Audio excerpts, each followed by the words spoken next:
Goddag, Jørgen Schmidt. Goddag. Velkommen til. Jo, tak. Hvad er det, vi skal ind og se? Vi skal ind og se Bøgegården her, som er en hængstation og studeri.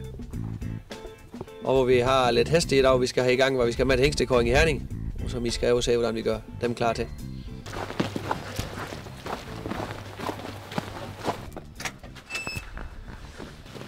Hvad er det første, vi skal ind og se? Her skal vi se, det er hængstestolde, vi har herinde. Og det er her, hvor alle vores avlshængste står i dæksæson. De fleste af dem de er i redning lige nu, men et par stykker af dem har vi hjemme. Den første, vi har her, det er en hængst fra sidste år, der blev fløjhængst i det tyske Oldenborg-forbund. Et af de største, der er i Europa. Og den næste, vi har, det er så en, der er udtaget til kåring i marts. Og næste, hvor det er åbent, det er også en, der er udtaget. Og så den sidste, der står nede, det er også en, der er udtaget. Det er en, vi har købt i Tyskland. Men vi kan gå over og se den hest, hvad det er, uden at vi går over og se, når den er i træning. Ja, så gør det.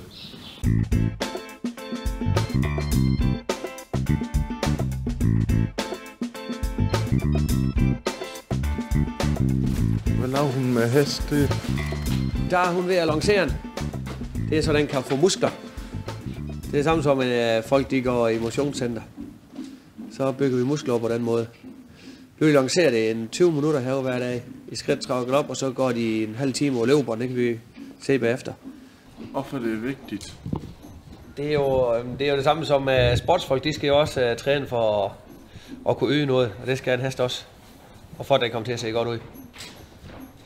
Jo mere muskler den har, jo pænere den ser ud. Hvor lang tid tager det at træne op med at være ligesom det skal være? Jamen, det er jo helt forskelligt fra hest til hest, men som regel så har vi dem gerne 2 måneder, 2,5 måneder i træning inden forbesigtelse. Og når vi så kommer hjem fra forbesigtelse, og det har været her 4. januar, så er det jo 2 måneder til Herning, til kåring, og der bliver de så tilreden og arbejde lidt mere og videre med det der, ikke? Men særligt så siger man 2 måneder skal de klargøre. Er det noget, jeg kan få lov til? Ja, og prøve at lancere det? Ja. Ja, det må du gerne, ja.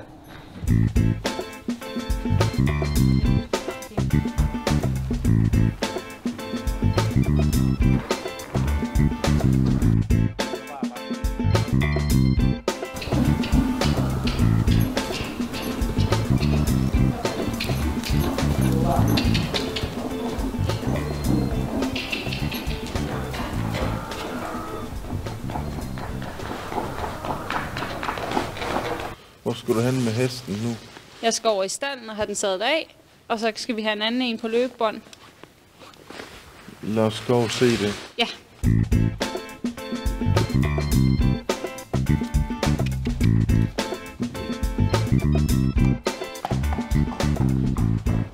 Hvad du godt kan lide at arbejde med heste? Jamen, jeg kan godt lide at arbejde med heste, fordi det er en masse udfordringer. De alle sammen er forskellige jo. Og så jeg kan bare godt lide hestene. Jeg kan godt lide hestene, og så er det rart at kunne arbejde med dem i hverdagen. Ja.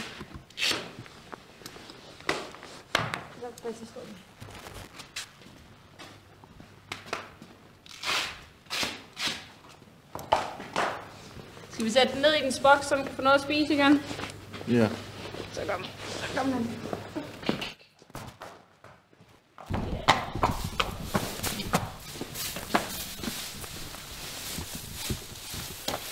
Får noget specielt at spise? Altså, når de skal afsted op til Herning, så får de selvfølgelig lidt mere, og så lidt, så de får lidt mere energi og har lettere ved at opbygge muskler og sådan noget. Men så normalvis, så får de havre og bygger vitaminer og sådan noget. Så skal jeg lige have dækken på den, der ligger lige herude. Hvor mange timer træner I? Jamen altså, hver hest, de får jo cirka 20 minutter. Men altså, vi har jo mange heste igennem hver dag. Jeg arbejder fra 8 til 4. Vi har stort set heste i gang hele tiden. Så, men du skal ikke spise den der. Og for en hest skal vi så have fat i? Så skal vi have fat i den, der står inde ved siden af. Det er Justin Bieber, der står inde ved siden af. Så skal vi lukke til ham her så. Jeg går lige over og gør løbebåndet klar til ham så.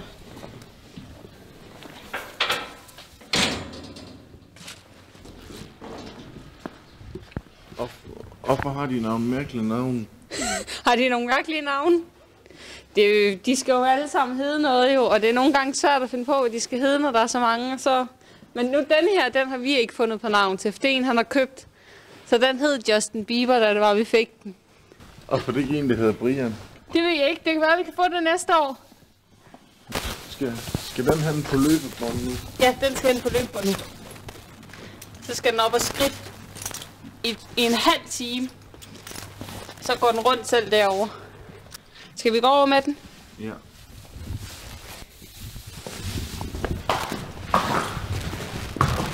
Hvorfor skal de på løbebånd? Det er også for at opbygge musklerne, så de bliver klar til at komme afsted.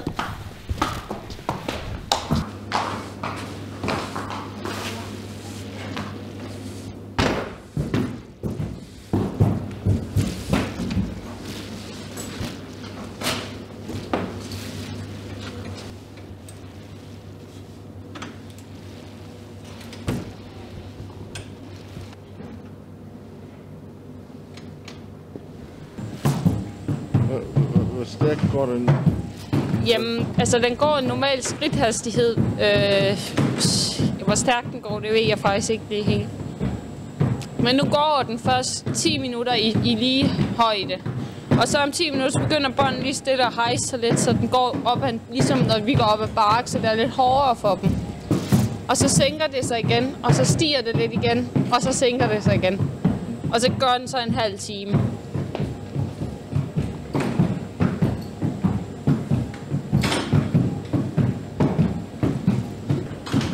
Virkelig hest skal med til Herning? Den der skal med til Herning, og så har vi nogle andre over i den anden stald også, der skal med. Hvor mange skal I have med? Og vi skal have... Jeg tror nok, vi skal have 8 stykker med. Men vi har ikke dem alle sammen stående hjemme. Nogle af dem, de er oppe ved de ryttere, der rider på dem. Nogle, som er kåret allerede. Som skal op og gå nogle konkurrencer og sådan noget deroppe.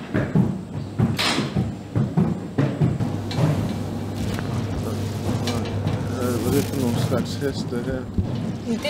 Det er dansk varmblod alle sammen. Men det her, det er jo det er følge fra sidste sommer af. Så de bliver et år her til sommer, så de er ikke så gamle endnu.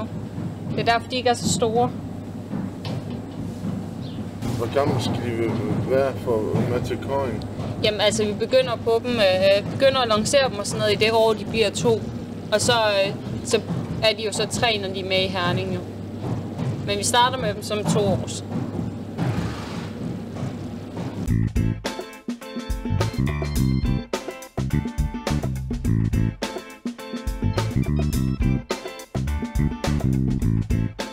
Er den vel færdig hen med Justin Bieber? Det tror jeg ikke, men jeg tror måske, den er gået op, så den står på en stigning nu, så den ikke går helt fladt mere. Skal vi gå hen og se, om den gør det? Ja, lad os gøre det.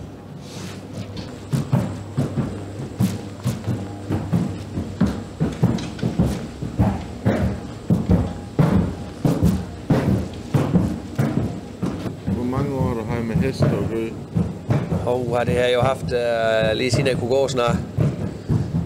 Jeg har jo aftaget ejendom efter mine forældre her. De har jo haft det sammen, så det er jo det, vi kører videre. Ikke så, men med hængster og sådan noget, det er jo de sidste 10-15 år, hvor det rigtigt er, vi har arbejdet med det. Ellers er det mest ved studeri end med opdræt og salg af heste. Hvor mange heste er det her at bygge? Jeg tror, vi har en 55-60 stykker. Jeg er ikke lige helt tallet, men hvis det mangler en, så ved jeg det. Men det ligger omkring de 55-60 stykker. Og for det er vigtigt med en coin? Jamen, hvis du ikke har en hingst, hvis den ikke er kort, så må den ikke indgå i avlen. Den skal være kort for at må gå i avlen. Så hvis den ikke er, hvis den ved det godt, at hvis den ikke bliver kort i Herning, så må vi ikke avle med den. Så den skal være kort derop for, at den må avle. Det er derfor, det er meget vigtigt. Hvordan bliver det transporteret til Herning? Der har vi vores lastbil holdende herude for. Så vi transporterer det. Der kan vi have 4 hængste i det. Den kan vi godt gå ud og se, hvis det er. Du vil det? Ja.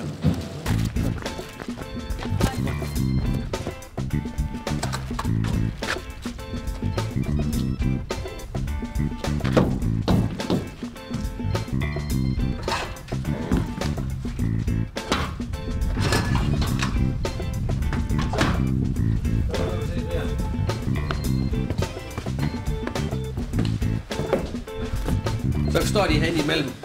Så se, der har vi, hver boks er, eller hver her, det er en plads til en hest. Så kan der stå 3 der, og så kan vi have en stående herom. På den side herom. Og så her imellem, der er det så til lidt oppakke og sådan noget. Så er det sådan, man kan. Hvor mange mand kan det være henne? Det kan sove 4 mand i en. Det kan sove 2 mand hernede under, og så 2 mand op i den hytte deroppe. Spiser I også herinde? Det gør vi, ja. Når den du lægger ud her til, den kan du sætte op som et bord også. Så kan du sætte vi rundt om og spise herhen, når vi er til Kolding og det. Men når vi er i Herning, der har vi campingvogn med, og det er jo lige så meget hygge deroppe. Så der har vi så en campingvogn med inde i hal, og der sover vi så kun herude i den her bil. Så det eneste, der er vi kun herude om aftenen lige, når vi skal sove det. Men der spiser vi inde i en hal, og det med campingvognen ind. Hvor mange mand er det med op til den Kolding der? Det er jo lidt forskelligt. Hvor mange hængst vi har med. Sådan som i år her, der har vi 9 hængste udtagen til Herning. Altså der skal vi have mange folk med. Der har vi, der har vi Stine med som staldpige, og så får vi en ny staldpige, som også skal med derop. Og så min kone, hun hjælper derop. Og så min mor og far, de laver mad til os her i campingvognen derovre. Så vi er jo med børn, og det der er vi nok en 10 mand, der skal afsted i år. Og hjælper og det. Hvad er det du godt kan lide at have med hester at gøre i? Jamen det har jo altid været været mit hobby og med hester og gøre. Og så med hængste, det kan jeg især godt lide. Det at man er til så mange kåringer, og man hele tiden skal finde en ny god hængst. Hele tiden på udkig efter nyt blod. Vi kører jo, jeg tror vi kører til 6-7 kåringer rundt om i hele Europa hver år. Og se om man kan finde nye hester og med hjem. Det kan jeg godt lide at ligge og køre rundt og kigge og snakke med andre folk om, hvordan avlen skal se ud i fremadrettet. Så glæder jeg også med at komme til Herning. Det blev sjovt, ja. Så skal vi nok vise dig fint rundt derop.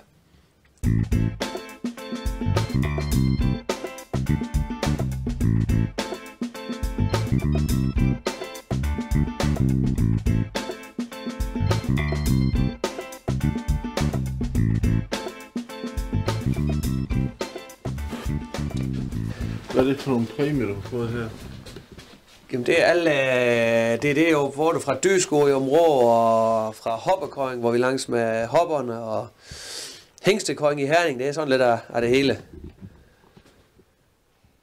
Det er så ikke de helt store med her. Det er jo dem, hvor vi får, når de er fløjhængster, dem de store, dem har vi ikke lige fået hunget op i, og dem vil vi vel lave sådan en skærp til os da. En ting, jeg spørger dig med, er det penge i det? Ja, jamen det er... Jeg vil sige, at vi lever godt af det, ja. Det gør vi. Men vi er jo helt landbrug, vi kører det hele. Vi har jo 80 hektar jord, hvor vi driver, og så har vi lidt tyre, vi færer og det. Men heste, det er det, giver høj indtægt. Og jeg siger, vi klarer ikke. Det er godt nok. Så ses vi til Herning. Det gør vi.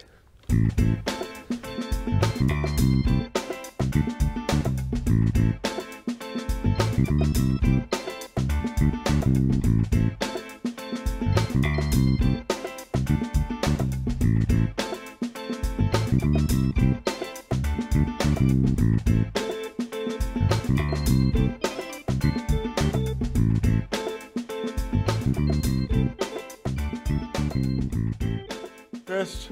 Hest. Fest.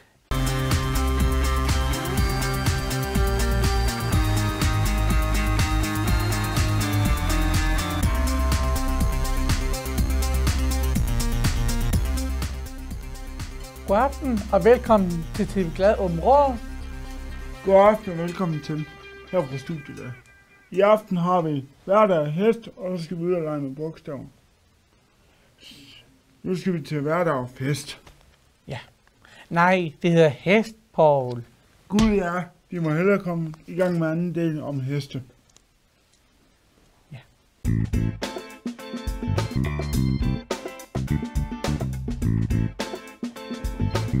Nu er vi kommet her til Herning, og vi skal hen og se Just Bios, så vi er klar til spring.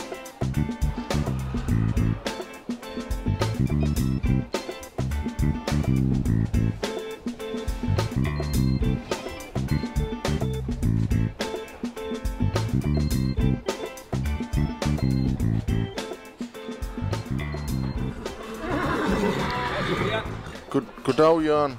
Goddag, du. Så er I kommet nu? Ja. Har I været langt til at se det hele her? Nå har vi set. Nå har jeg da, okay. I skal jo have noget for godt øje med, at skimmel, han skal til at gøre klar nu.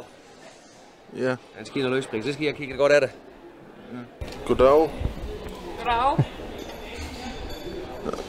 Hvad skal der ske med hesten nu? Den skal op og løsspringe. Den skal op og løsspringe, når den lige har fået alt det her fine udstyr på her. Hvordan tror du, det kommer til at gå? Jamen, jeg håber da, det kommer til at gå godt. Den plejer at springe godt, så det tror jeg også, den gør i dag. Har du været med her før?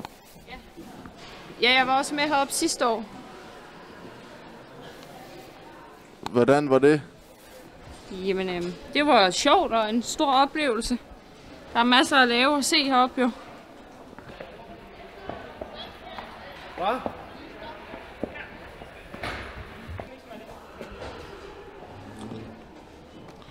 Hvad skal der ske nu?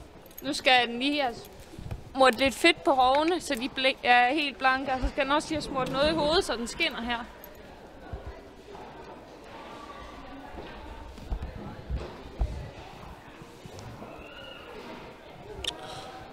Hvad tit skal det gøres om det? Det skal den lige enten skal ind, alle de gange den skal ind.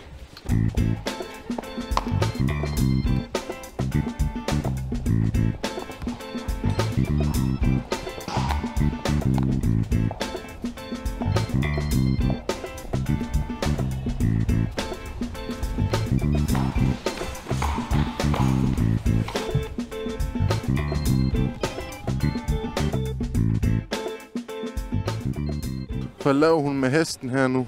Nu går den rundt, og så bliver den varm, så den bliver klar til at komme ind og springe. Så den får alle musklerne varmet op og bliver varm, så den kan springe godt. Han er efter Canidoet, som jeg også kender som far til elitehængsten Credit International Frihest, og også kendt som far til Brexit.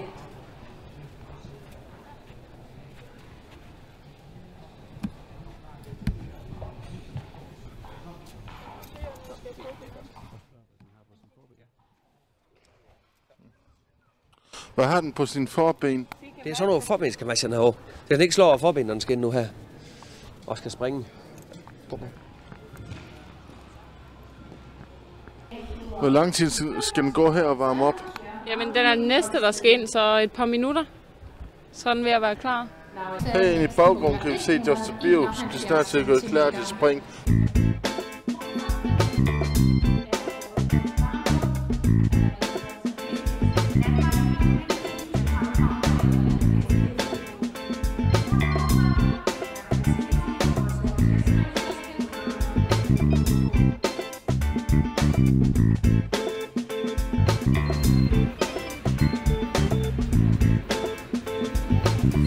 Ja, lige nu, det synes jeg, at Just the Bios, den gør det godt og fint.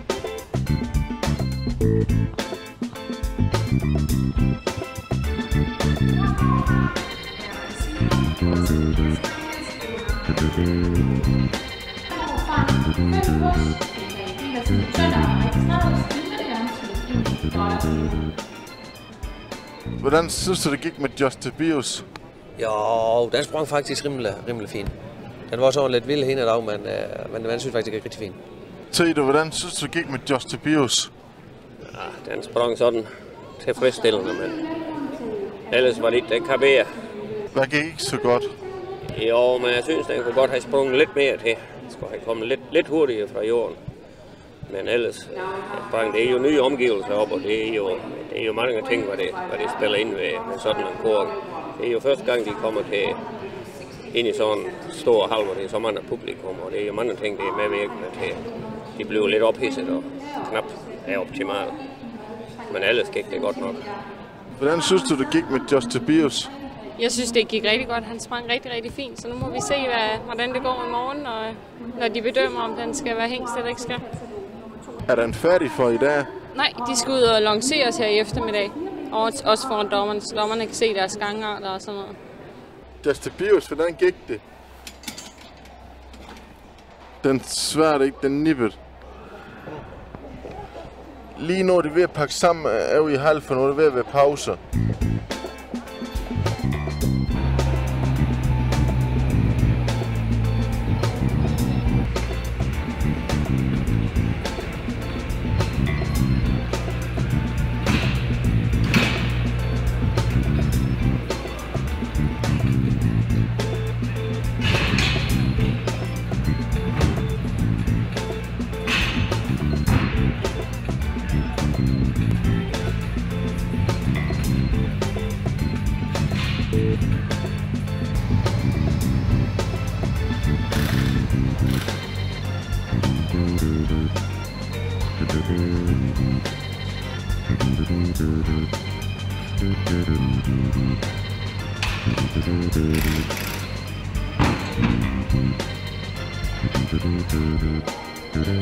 Imens de har pause over i hallen, så går vi lige over og se, at de har masser af i den anden hal.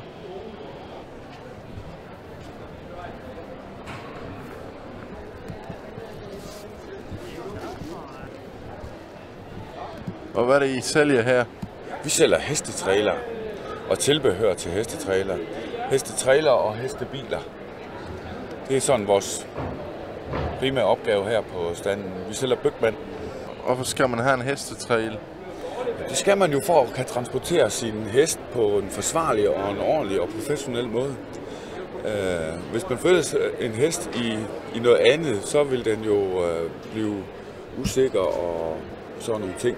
Så man skal købe en hestetrailer, fordi at man har en hest, der skal flyttes fra A til B, og det kan jo så være på rideskoler, eller til stævner, eller til kåringer af en eller anden art. Så derfor skal man det. Får I solgt noget? Det synes jeg, vi gør.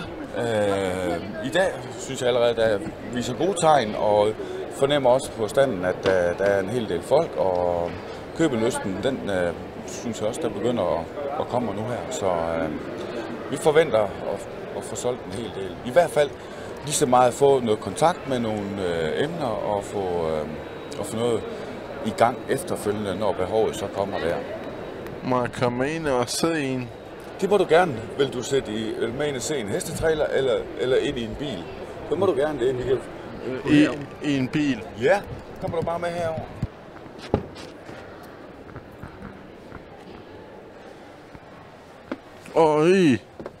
Det er en fin bil.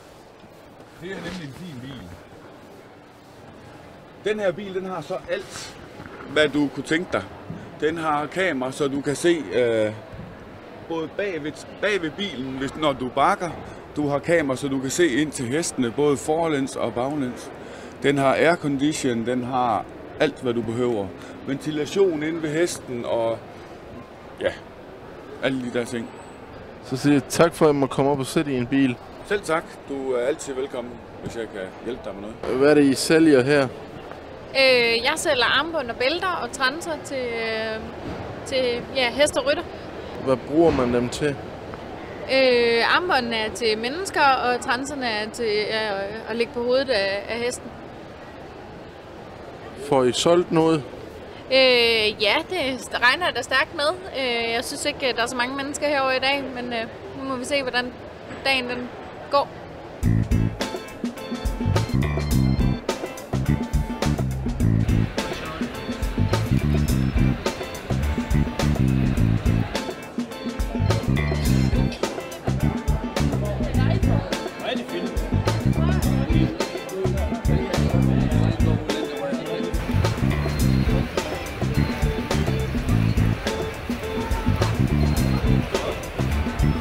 Nu er pausen ved at være slut, og nu skal vi også se, hvad det sidste går med Justin Bieber.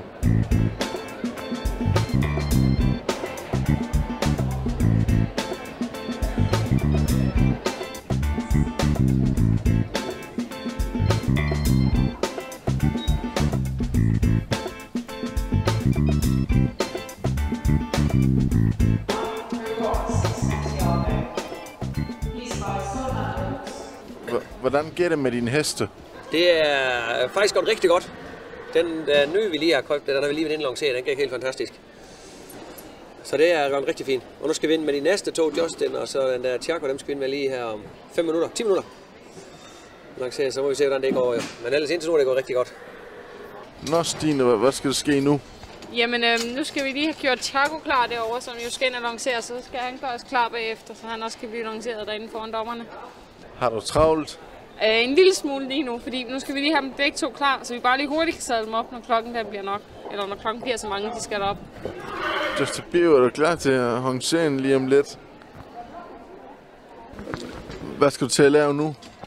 Nu skal jeg have dækken på den, et skridttæp, så den ikke får det for koldt, inden den skal op og lanceres. Så den skal endnu en gang ind foran publikum og vises frem. Jeg tror, det kommer til at gå godt. Det håber jeg. Jeg kender faktisk ikke hesten så godt, men jeg tror Jørgen, som har gjort den klar, han har styr på det. Så det skal nok gå godt. God arbejdsløs. Tak skal du have.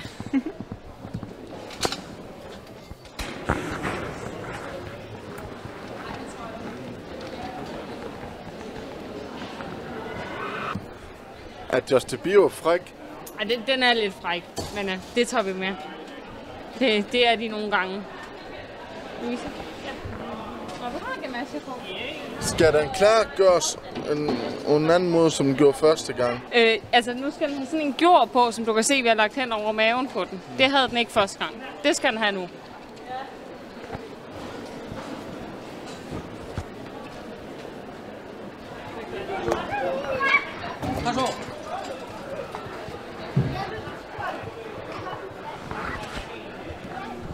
Hvad laver du nu? Det er for at få havregryn lidt fint on. Den skal jo dele med sig godt under den skin. Det er som når du skal i byen, der er du oppyntet op, jo. Ja.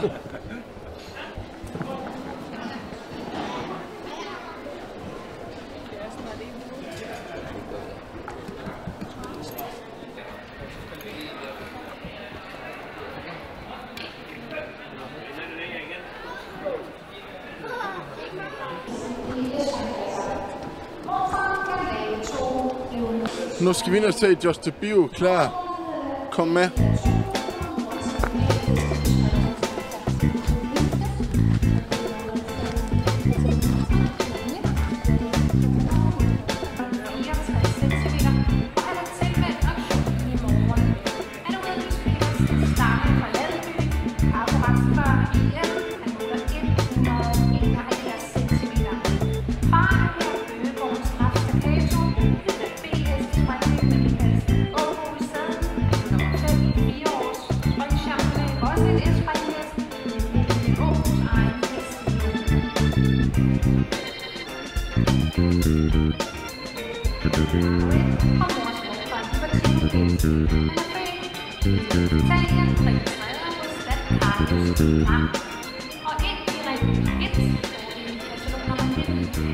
Jørgen Schmidt, hvordan gik det med Just Bio?